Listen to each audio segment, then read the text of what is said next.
তোমরা সবাই এখানে কি করতে এসেছো? বাবারা বলো তো দেখি কেন এসেছো? দাদি, একটা কথা জানতে এসেছি তোমার কাছে। মানুষ তো সবই একই, তবে কেন ভেদাভেদ সেটি জানতে এসেছি তোমার কাছে আমরা সবাই। বলো দাদি। তাইলে শোনো একটা কথা। এক দেশের একটা রাজা ছিল। সেই রাজার অনেক টাকা পয়সা সম্পদ ছিল। সে গরিবকে কোনো ভালোবাসতো না।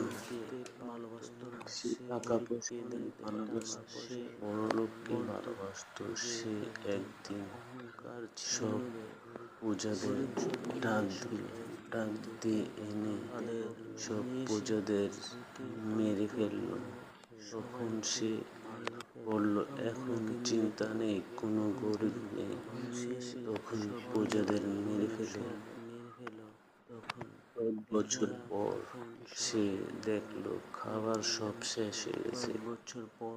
শেষ হওয়ার পরে সে আর কোথায় খাবার পাবে? তখন বলল,